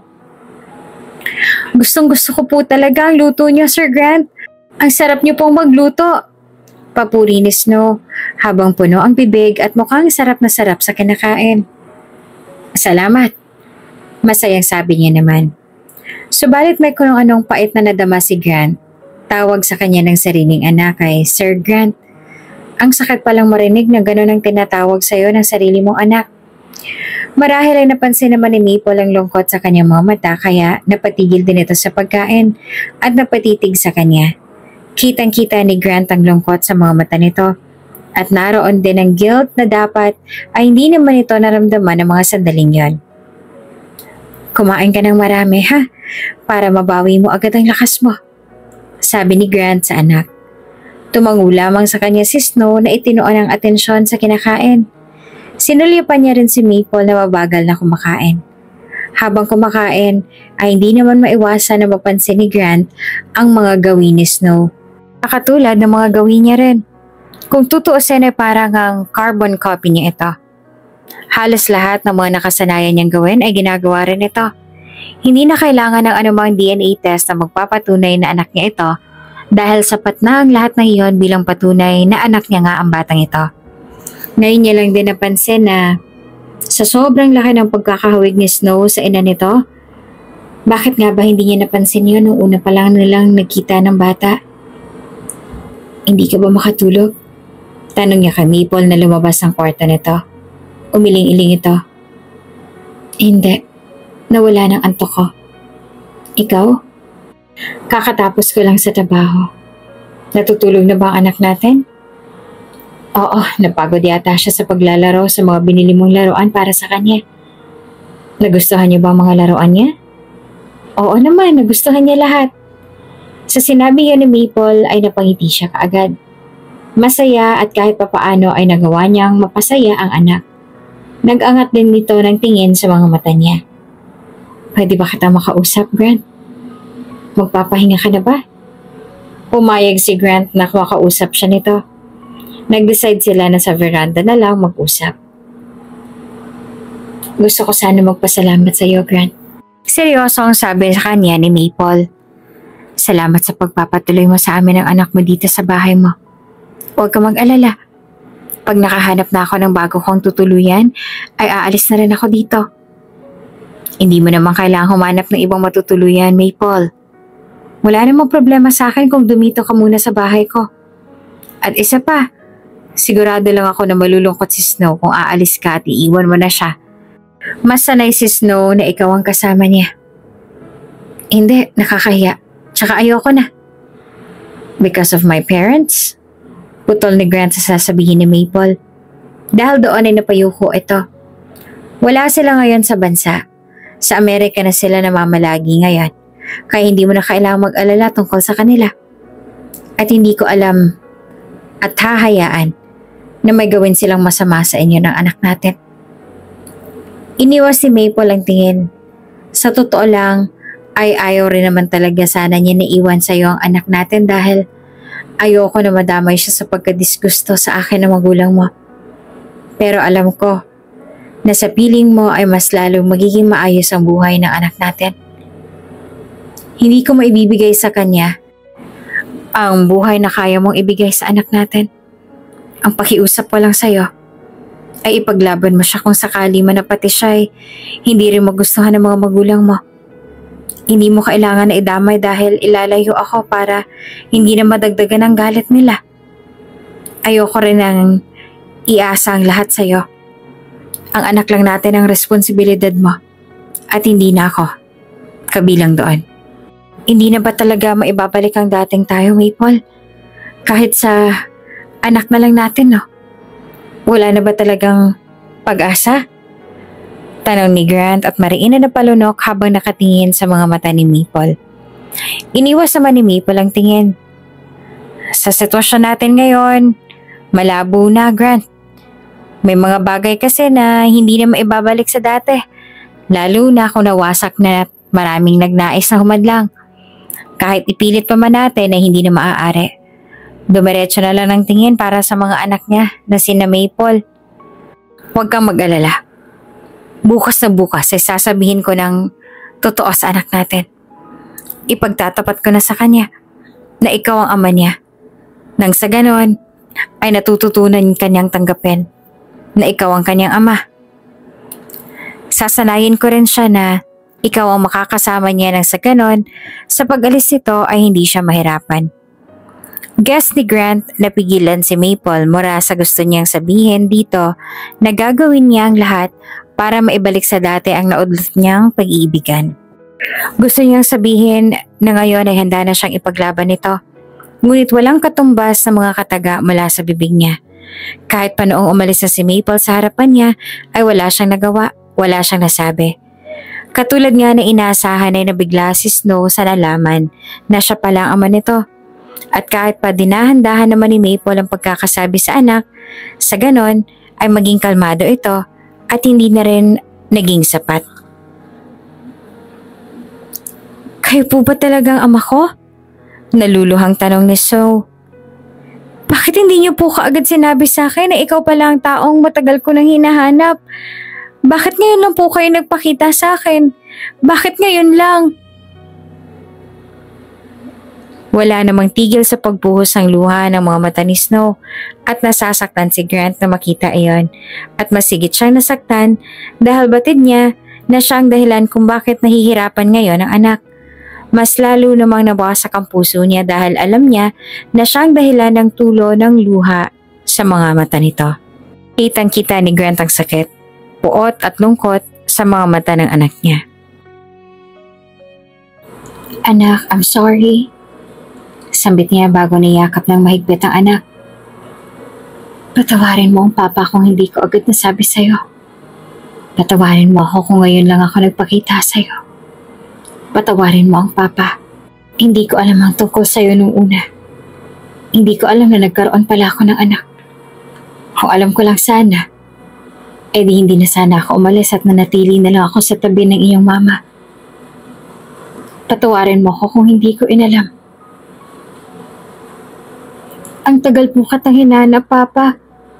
Ang tagal ko pong naghintay sa inyo. Ang tagal ko pong umasa na babalikan niyo po kami ni Mama para tulungan.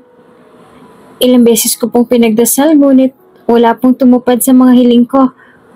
Hanggang sa nawala na po ako ng pag-asa dahil akala ko po ay hindi ka na babalik at hindi ka na magpapakita sa amin. Humina ang boses ni Snow at tila hirap na makahinga. Bakit po kung kailan tanggap ko na at kung kailan ayoko na, saka naman po kayo bumalik sa amin ni Mama? Bakit po ngayon lang? Ang sakit na kanilang nararamdaman ay nahaluan ng labis sa takot. Nang bigla na lang nawala ng malay si Snow habang yakap-yakap niya ito. Sa labis na takot sa nangyari ay mabilis nila itong dinala sa ospital. Kahit si Maple na masamang pakiramdam ay hindi naman mapakali hanggang hindi nakakasiguro na nasa maayos ng kalagayan ang kanilang anak. Dok, kamusta po ang anak namin? Ayos lang po ba siya? May malay na po bang anak namin? Nanginginig na boses sa tanong ni Grant sa doktor na lumabas mula sa emergency room. Sa ngayon ay stable na po ang lagay ng anak ninyo, sir. Natutulog na lang siya para muling makabawi ang kanyang katawan. Anumang sandali ay magigising na siya. Sagot sa kanila ng doktor. Gustuhin man nila na maging masaya subalit hindi nila magawa dahil batid nila na may kasunod pa na sasabihin ng doktor. Sa emosyon pa lang na nakikita nila sa mga mata nito, alam na nila na hindi iyon magiging maganda. But there is something that you need to know about your daughter's condition. Your child's heart is weak. Chinek ko ng mabuting puso niya at nakita ko kung anong problema. She has a rare condition called dilated cardiomyopathy. This condition causes her heart muscle to become enlarged and weaker over time, leading to decreased heart function. And as her heart becomes more swollen and strained, the risk of it stopping altogether increases, which could be life-threatening. Pakiramdam nila ay tuluyan ang nawalan ng lakas ang kanilang mga tuhod dahil sa mga sinabi ng doktor. Ipinaliwanag nito sa kanila na hindi raw naging halata ang mga symptoms ng sakit ni Snow sa puso. Subalit dahil sa pagka-expose nito sa makapal na usok at sanhi ng sunog, ay na-trigger daw ang sakit ni Snow sa puso. Iyon ang isa sa mga naging dahilan kung kaya tuluyan nang nanghina ang puso nito. Nang dahil nga sa nangyari ay maging si Maple ay nawalan din ng malay. Hindi nito kinaya ang emosyon na nararamdaman. Noon pa man ay mahina na talaga ang katawan ni Maple sapagkat may sakit din ito na iniinda at pilit lamang ito na nilalabanan, ngunit ang malaman na nag-iisa itong anak at siyang tanging pinaguhugutan nito ng lakas ng loob ay may malubhang sakit. Mama, may sakit daw po ako. Nauutal na tanong ni Snow sa ina. Mahina pang tono ng boses nito. Nang sandaling magising si Snow ay nasa tabi na sila nito. Mabuti na lang din at mas naunang nagising si Maple kesa kay Snow, kaya hindi na ito masyadong nag-alala sa ina. Oo anak, pero huwag ka mag-alala ha. Sigurado ako nagagaling ka rin kaagad. Magaling ang mga doktor dito. Tsaka andito lang kami ng papa mo para alagaan ka. Sigurado akong gagaling ka kaagad. Sabi ni Maple sa anak. Talaga po, Mama? Dalawa po kayo ni Papa mag-aalaga sa akin? Nanginginig ang mga mata ni Snow. Oo naman, anak. Ngayon nakasama mo ng Papa mo, aalagaan ka na rin niya. Siya na rin ang mag-aalaga sa'yo. Sabi ni Maple. Thank you po, Mama at Papa. Matamis na ngumiti sa kanila ang anak. Niyakap naman ito ni Maple. Niyakap din ni Grant ang mag-ina at nangako pa siya sa anak na gagawin niya ang lahat para maalagaan ito ng mabuti at para gumaling ito sa sakit nito. Mama, Papa, promise niyo po sa akin na dalawa kayong mag-aalaga po sa akin ha? Hiling ng kanilang anak sa kanila. Hindi naman agad sumagot si Grant at tiningnan lang ni Maple na ngumiti sa anak, ngunit kita niya ang pag-aalangan sa mga mata nito. Oo naman anak. Dalawa kami ng papa mo mag-aalaga sa'yo. Pangako ni Maple kaya maging si Grant ay napangiti rin. Maya-maya ay iniwan sila ni Maple para raw makapag-usap sila ng pribadong mag-ama. Alam niyo po, nagalit po ako sa inyo. Nung kailangan po kasi namin ay wala ka sa tabi namin. Noon aksidente po si Mama. Walang ibang makakatulong sa amin noon. Tapos wala po kayo sa tabi namin. Pero ngayon po naiintindihan na po namin. Kasi may dahilan ka kaya umalis. Kaya hindi ka po namin nakasama. Hindi ko po alam kung anong dahilan nyo pero kung ayaw nyo pong sabihin sa akin, nauunawaan ko. Pero sana po, huwag nyo na po ulit kami iwan ni Mama. Lalo na po ngayon na may sakit ako. Alam ko pong nahihirapan ng mama ko. Kailangan niya po ng karamay. Sa murang edad, sobrang mature na nga itong magsalita at ang lahat ng kataga na lumalabas sa bibig nito ay tagos hanggang buto niya. Nangingilid ang luha sa mga mata na tumingin ito sa mga mata niya. Kaya please po, huwag na po ulit kaming iiwan ng mama ko. Tuluyan na rin pumatak ang luha sa mga mata niya. Niyakap niya ng mahigpit ang anak at nangako na hindi na ulit siya aalis sa tabi ng mga ito. Habang nakakonfine pa sa Snow sa ospital ay pinapagamot niya rin si Maple dahil may dinaramdam din ito. Noong una ay ayaw pang pumayag ni Maple dahil hindi naman daw yun kailangan at hindi niya daw responsibilidad pero sa huli ay pumayag din ito lalo na nung nakiusap si Snow para kumbinsihin ng ina. Sa ilang linggo na pamamalagi ni Snow sa ospital ay naging maayos ang lahat. Katulad nga ng pangako nila sa kanilang anak ay inalagaan nila ito ng maayos. Pagkagaling ni Grant sa trabaho ay nakipaglaro siya sa anak. Ganon din si Maple. Dahil ang gusto ni Snow ay kasali ang anak sa paglalaro nila. Ngunit noong akala nila ay okay na, noong akala nila ay masaya na, hindi pa rin pala. Because the truth is, there's always a calm before the storm. Nandito ka na naman? Hindi ba't ang sabi ko sa'yo ay kahit kailan, huwag ka nang ulit magpapakita sa anak ko dahil wala ka namang naidudulot na maganda sa kanya. Binalaan na kita noon pa man, hindi ba? Walang mapapala sa'yo ang anak kong si Grant. He deserves someone better. At hindi kagaya mo ang deserve niyang makasama habang buhay. Hindi ka ba talaga nakontento sa lahat ng ginawa ko sa'yo noon? Gusto mo talaga na pati ang batang sinasabi mong anak niyo ni Grant ay idamay mo rin? Pahisterya ang singal ng ina ni Grant. Kanina ay bigla na lang itong dumating sa ospital. Sakto namang wala si Grant dahil naka-emergency ito sa kumpanya. Nabigla naman si Maple sa pagdating ng magulang ni Grant na ngayon ay pinapahiya siya sa harapan ng mga tao. Ang ilan sa mga staffs ng ospital ay nakatingin na sa kanila. Ang iba pa nga ay nagbubulong-bulungan na. Sigurado si Maple na hindi rin alam ni Grant na darating ang mga magulang nito ngayon. Naiintindihan ko pong ayaw niya sa akin, ma'am. Nanginginig ang boses niya. Nawala ng lakas ang tuhod niya at tuluyan siyang napaluhod sa harapan nito. Pero parang awa niyo na. Huwag niyo pong idadamay ang anak ko. Lalayo po ako kung yun po ang gusto ninyo. Huwag niyo lang pong idamay ang anak ko. May malubha po siyang sakit. Sakit sa puso. At kailangan niya po ang kanyang ama. Kailangan niya si Grant. Kailangan niya ng tulong. At paano naman ako nakakasiguro na anak nga talaga ni Grant ang batang yon? At hindi mo siya anak sa ibang lalaki? Singal sa kanya ng ina ni Grant na nagliliyab sa mga mata ang galit. For I know, pakana mo lang to. Kahit naman talaga hindi anak ni Grant ang bata, ipapaako mo sa kanya. Hindi ako Kung hindi po kayo naniniwala, pa-DNA test niyo na lang po ang bata. Pinutol niya ang sasabihin nito at nagsumamo na tumingin sa mga mata nito. Hindi po ako nagsisinungaling sa inyo. Anak po ni Grant si Snow. Anak ko po namin siya. Bago siya umalis sa bansa ay nalaman ko pinagbubuntis ko si Snow. Hindi ko po agad sinabi sa kanyang tungkol sa pagbubuntis ko dahil pinigilan niyo ako. Sa takot ko na baka ilayo niyo sa akin si Snow ay nilihim ko rin sa inyo ang totoo. Hindi ko na pinaalam sa inyo na nagkaanak kami dahil natakot ako pero ngayon ay ayos lang sa akin na ilayo niyo siya basta ipapagamot niyo ang anak ko. Basta hahayaan niyo siyang makasamang ama niya ng matagal. Kahit mahirap sa akin, ay kakayanin ko. Pumayag ang magulang ni Grant sa pakiusap niya sa mga ito, subalit ang gusto nilang mangyari ay lumayo siya. Umalis siya na hindi nagpapaalam sa kanyang anak at kay Grant.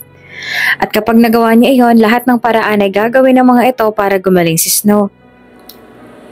Sobrang hirap para sa kanya ang gusto nilang mangyari pero pumayag siya. Sinunod niya kung ano ang gusto ng ina ni Grant. Umalis siya nang walang paalam. Snow, anak, bakit ka umiiyak? Nag-aalalang tanong ni Grant sa anak nang makita itong mag-isa at umiiyak sa loob ng private room. Mabilis siyang nilapitan at saka inalo. Anong nangyari anak? Nasaan ang mama mo? Bakit mag-isa ka lang dito at bakit ka umiiyak? May masakit ba sa'yo? Papa, si mama po. Mas lalo pang lumakas ang pagkagulhol nito. Lumayo ito sa kanya at tumingin sa mga mata niya. Umalis na po si mama, papa. Iniwan niya po ako. Ano? Sabi po sa akin ng nurse, ayaw naman daw sana ni mama na iwan ako. Gusto niya raw po ako makasama at gusto niya raw po akong alagaan. Pero, para po sa kaligtasan ko, kailangan niya daw akong iwan. Ang sabi po sa akin ng nurse ay dumating daw po kanina dito ang lola ko. Ang mama niya raw po. Pinahiya raw po ang mama ko, tinakot na kung hindi siya lalayo, hindi raw po ako gagaling kasi gagawin niya raw po lahat para magalit kayo sa akin at para hindi po ako mapagamot. Nang sandaling iyon ay tinawagan niya agad ang sekretarya niyang si Althea para bantayan ang kanyang anak. Bago siya umalis ay sinigurado niya munang kumalma na ang anak niya. Nangako rin siya dito na kahit anong mangyari ay babalik ito nang kasama ang mama nito. Nagpupuyo si Grant sa galit na nagmaneho patungo sa bahay ng mga magulang niya.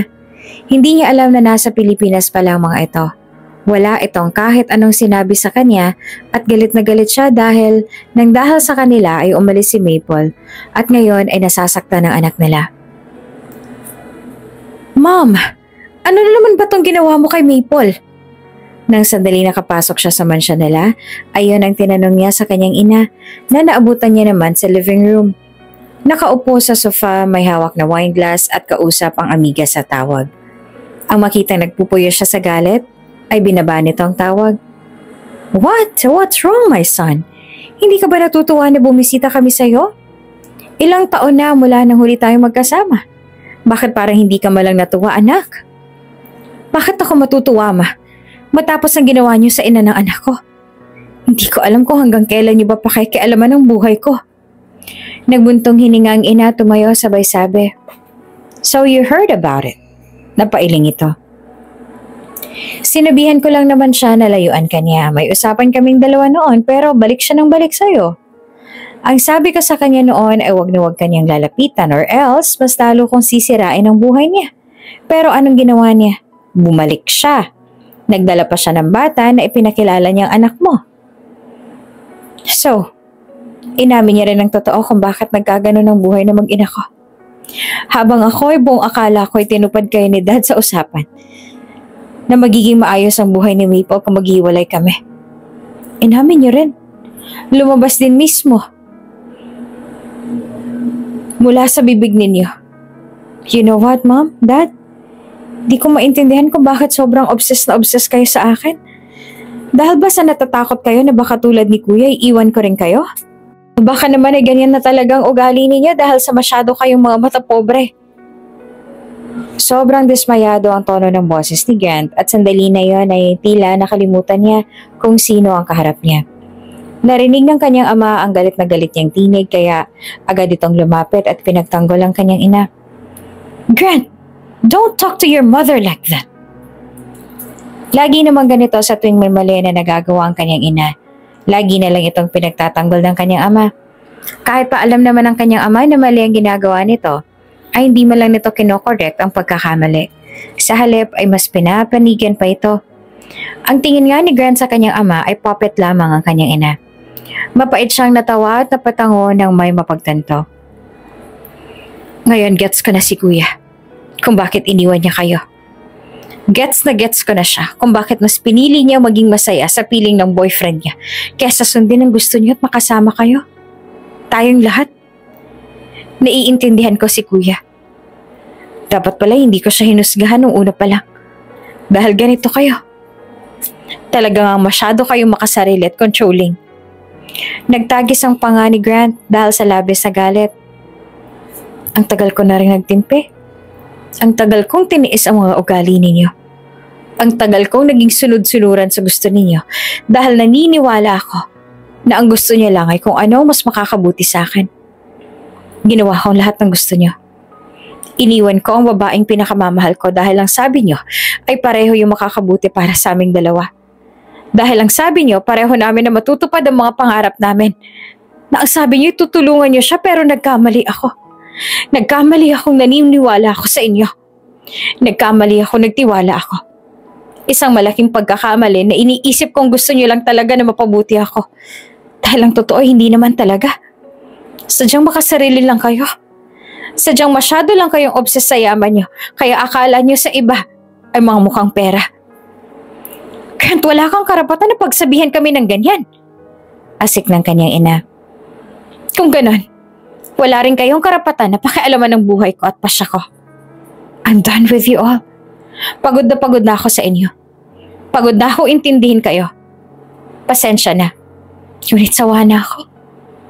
Kung ayaw niyo kay Maple, hindi niyo siya kailangang gustuhin dahil hindi ko na ipagpipilitan na gustuhin niyo ang babaeng mahal ko. Ngunit kalimutan niyo na rin na may anak pa kayo dahil ayoko na.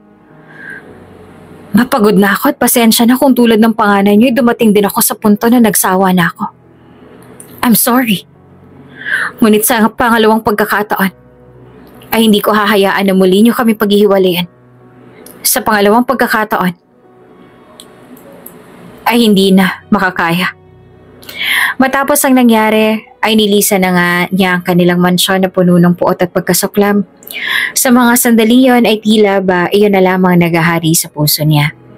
Oo nga at galit siya, ngunit malapit nang sumapit ang gabi sa lalong madaling panahon ay kailangan niyang mahanap kung nasaan si Maple. May dinaramdam ito kaya hindi niya maiwasan na lalong mag-alala dahil baka may kung anong nangyari dito. Batid din niya sa mga oras na ito ay nag-aalala na si Snow sa mama nito. Pinili niyang isantabi ang galit niya. Hinanap niya kung saan maaaring pumunta si Maple. Kahit pa hindi niya alam ang mga lugar na pinupuntahan nito ay naniniwala siya sa kanyang nararamdaman. Tandaan niya na may mga lugar na nabanggit sa kanyang anak kung saan madalas daw nilang puntahan ng mama nito.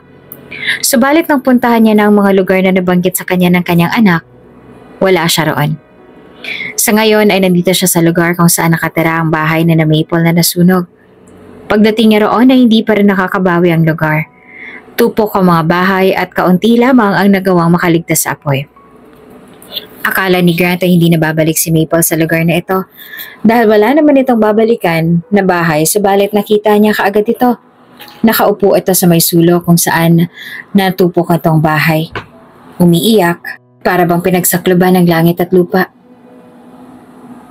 Maple. Nang marinig nito ang boses niya ay agad itong napatingin sa kanya. Pinunasan ng luha kasabay ng mabilis sa pagtayo. Mabilis naman na tinawid niya ang distansya nilang dalawa at niyakap niya ito ng sobrang higpit. I'm glad you're safe, sabi niya habang hapit-hapit ang babae sa kanyang dibdib. Ang akala ko may masama nang nangyari sa'yo. Lumayo naman sa kanya si Maple. Bakit ka andito, Grant? Bakit sinundan mo ko? Nandito ako para sunduin ka, Maple. Sagot niya at ikinulong ang mukha nito sa mainit niyang palad. Bumalik na tayo. Nag-aalala na sa'yo ang anak natin. Sa halip ay umiling-iling sa kanya si Maple. Ganun pa man ay nangilid na ang luha sa mga mata nito. Umalis ka na, Grant. Iwan mo na ako dito. Hindi na ako sasama sa'yo pabalik. Alagaan mo na lang na mabuti ang anak natin at pakisabi na rin na mahal ko siya. Kaya magpagaling siya. Tuluyan na ngang pumatak ang luha sa mga mata nito kapag Juan ay diretso nang tumingin sa kanya. Pakiusap. Ipabatid mo sa anak natin na sobrang mahal na mahal ko siya. Hindi ako aalis na hindi kita kasama. Hinihintay ka ng anak natin, Maple. Kailangan mong sumama sa akin. Umiling-iling si Maple at binawi ang kamay na sinubukan niyang hawakan. Ginagawa ko to para sa anak natin. Kaya alang-alang kay Snow ay lubayan mo ako. Ayoko totohanin ng magulang mong bantaan nila sa akin kanina. Ayoko na mapahamak ang anak ko. Kung babalik ako sa'yo, nangangamba ako sa kung ano bang kanilang gagawin. Ayoko namang mas lalong mapahamak ang anak natin, Grant. Hinawakan niya ang kamay nito. Hindi mo na kailangan mga Maple. Wala ka nang dapat ipangamba o ikatakot. Kanina lang ay nakausap ko na ang magulang ko. I've cleared and ended everything with them. Hindi na ulit nila tayo pakikialaman, Maple. Kaya bumalik ka na sa amin ang anak mo. Na anak natin. Gulong-gulong itsura ni Maple. Ang mga mata nito ay nagtatanong habang nakatingin ng diretso sa kanya. Nalaman kong ginawa nila. At ayoko mawalay kang muli sa akin ng dahil sa kanila. Bakit mo ginawa yun, Grant? Dahil mahal pa rin kita.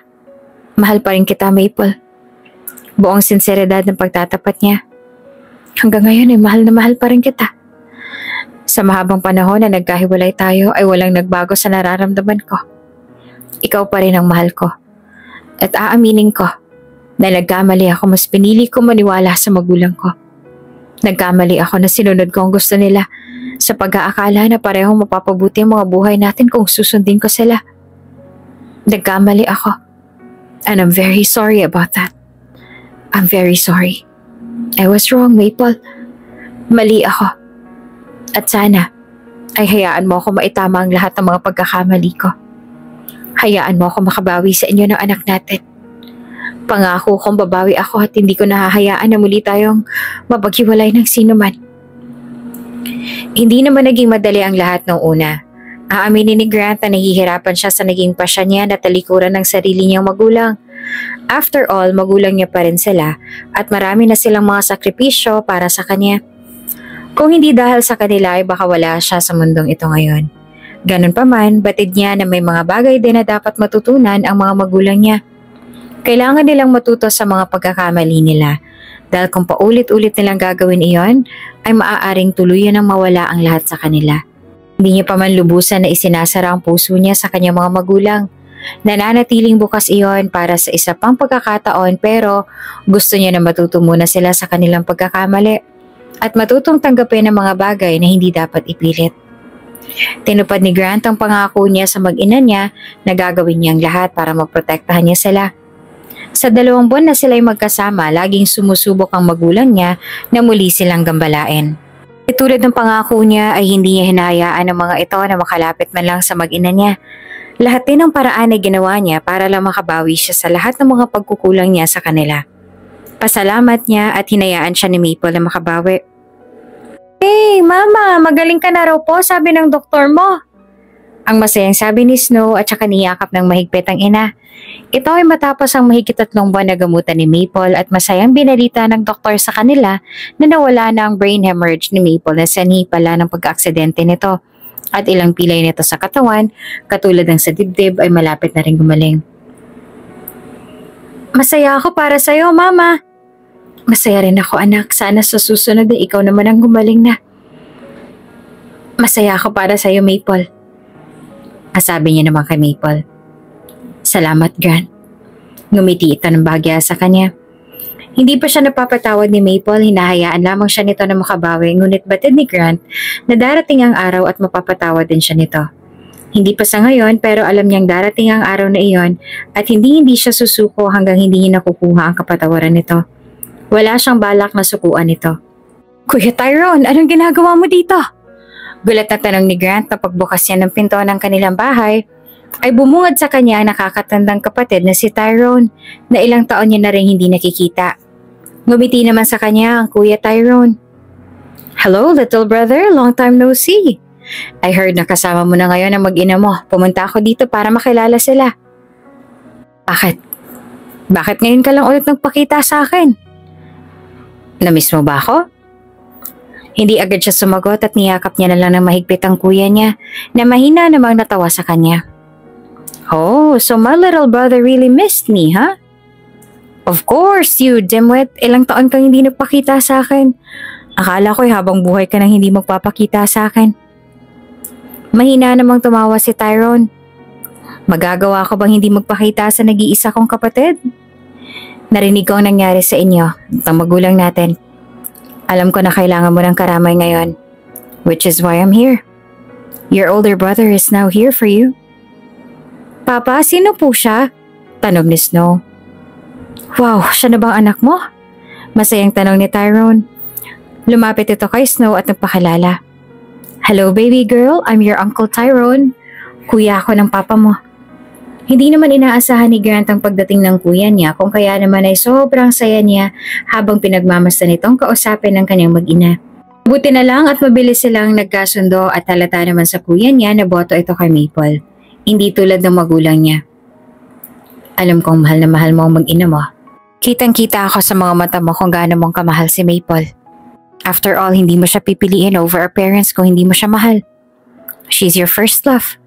Kaya hindi kita masisisi dahil tulad mo. Pinili ko rin na taong mahal ko. Kaya sana alagaan at mahalin mo ang pamilya mo. Sana ipaglaban mo sila. Kahit kanino. At mahalin ang higit pa sa pagmamahal mo sa iyong sarili.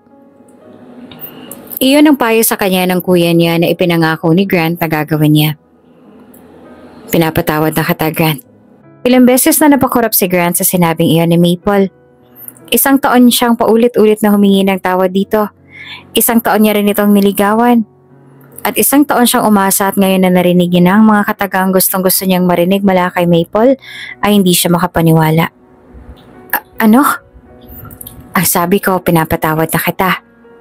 Pag-uulit ni Maple sa sinabi kaya tuluyan ang nabitawan ni Grant ang hawak na tinidor.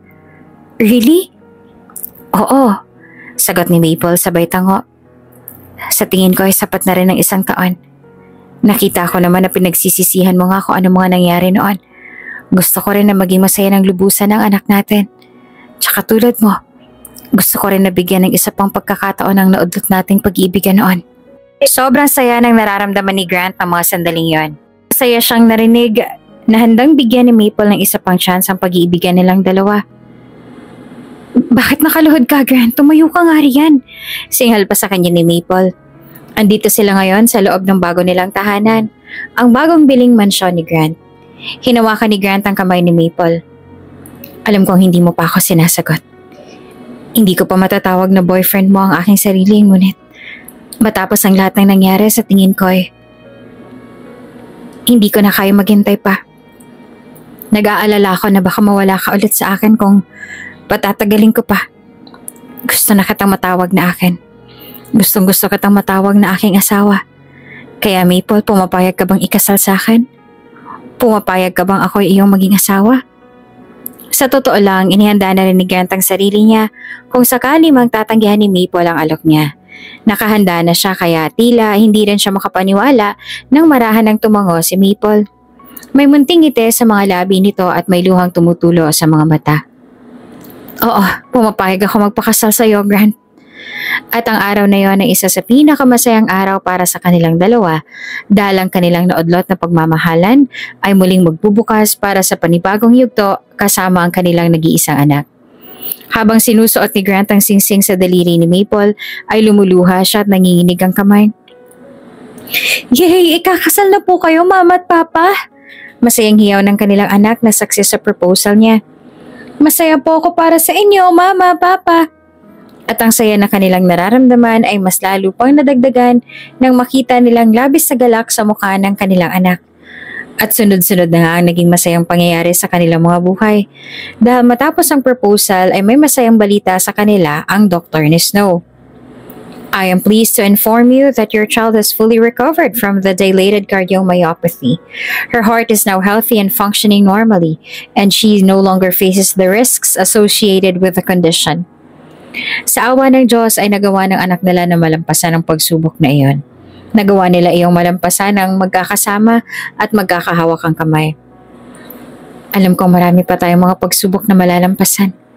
Ngunit pinapangako ko sa iyo na magkakasama nating harapin iyon.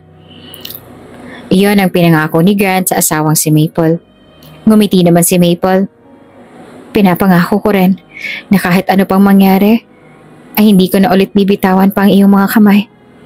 Mahal na mahal kita, Grant. Mahal na mahal din kita, Maple. Kayo ng anak natin. Kung bago ka pa lang sa channel na ito, Ate Jane TV, huwag kalimutang pindutin ang notification bell and subscribe button. Sana po hindi naman malaking abala sa inyo ang pagpindot ng subscribe button dahil ang kapalit po nito ay ang pagsuporta para makapag-produce ng mga libreng stories sa mga channels ni Ate Jane. Maraming salamat!